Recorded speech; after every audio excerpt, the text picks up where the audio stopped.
हाँ तो देखिए स्टैटिस्टिक्स दिया ना स्टैटिस्टिक्स देखिए स्टैटिस्टिक्स रो मीन देखिए मीन कहले तीनटा मेथड रहउछि केटा मेथड तीनटा मेथड रहउछि गोटे होछि डायरेक्ट मेथड कोन डायरेक्ट मेथड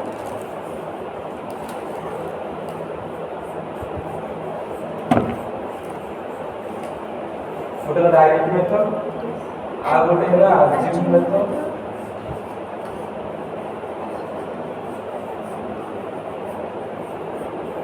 कितना होगा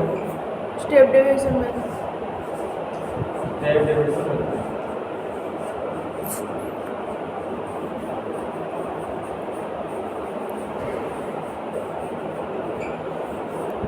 ये तीनटा मेथड रे मीन बाय यस कितना मेथड तीनटा मेथड रे मीन बाय गोटे डायरेक्ट मेथड गोटे अज्यूम मेथड गोटे स्टेप डेविएशन मेथड तीन जण पे फार्मूला अलग अलग আছে ऐसे फार्मूला लिखियो डायरेक्ट मेथड रे formula cone sigma fx by sigma f direct method तो अज्यूम मेथड में आसीबो a plus sigma f d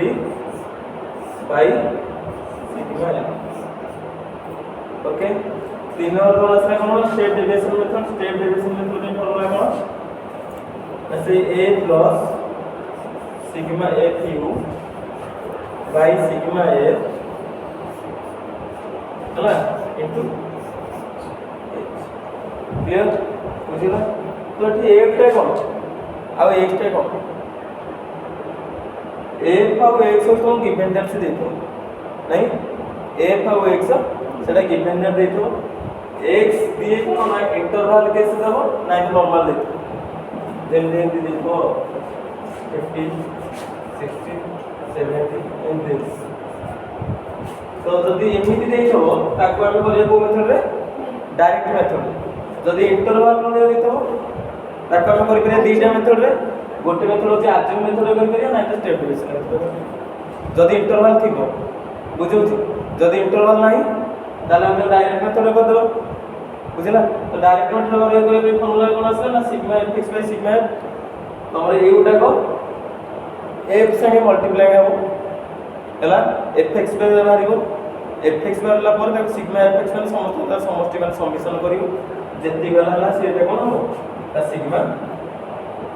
fx माने तार फार्मूला से जो sigma fx by sigma f माने f टा x संगे मल्टीप्लाई करियो तार सब जगह समीकरण करियो सी हला सिग्मा fx एक तुम जो फ्रीक्वेंसी टा देखो तार जो समीकरण करदे सी बारे सिग्मा बुझिला एटा हमर अज्यूम मेथड रो formula x mean formula assume method कोन आसीबो a मींस कोन a मींस ना assume number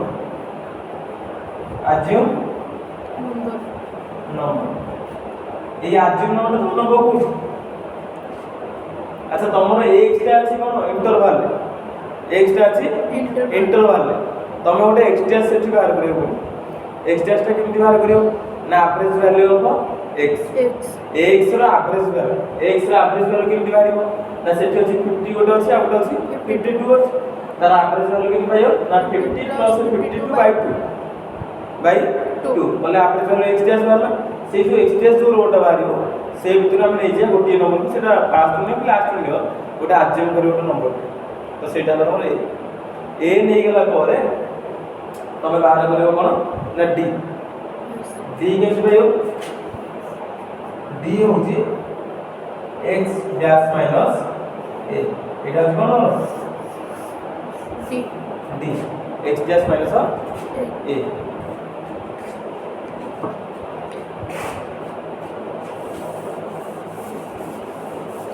d cone x dash minus a तो एक d टा बाहर कर सला परे ताको f संगे मल्टीप्लाई कर d टा बाहर गेला पर ताका से मल्टीप्लाई कर f संगे मल्टीप्लाई कर से बाहर fd जहां बाहरला तार समीकरण करियो सिग्मा fd बाय सिग्मा जेमति डायरेक्ट मेथड रे करथलो सिग्मा तो साथ आसे एटा प्लस कर बुझिला तो तार फार्मूला तो आसला कोन ना a plus sigma fd by देखो मतलब এটা হচ্ছে আজিউম মেথড কোন মেথড আজিউম মেথড তারপরে আছে step deviation method step deviation মেথডে কোন হবে না সেই আজিউম করা হবে সেই আজিউম নিয়া আজিউম নেই গলা পরে আমরা দেখো এটি একটা অলগা জিনিস আছে ইউ আছে আর এইচ আছে ইউ আছে আর এইচ আছে ମୁଁ এটা প্রথম কথা କହିଲି কোন কোশ্চেন রে করিও না ইন্টারভাল কোশ্চেন রে করিও যদি ইন্টারভাল কোশ্চেন আছে তো স্টেপ ডেভিয়েশন মেথড করিব তাহলে এটি আমার দরকার কোন স্টেপ ডেভিয়েশন মেথড ପାଇଁ তোমার দরকার গোটে এ দরকার হচ্ছে ଆଉ u দরকার হচ্ছে ଆଉ a দরকার হচ্ছে আর বাস জানছো তো f জানছো না না তাহলে এই f আর x ରୁ ଆମେ a u ଆଉ h এই তিনটা কে পাই কেমতি পাই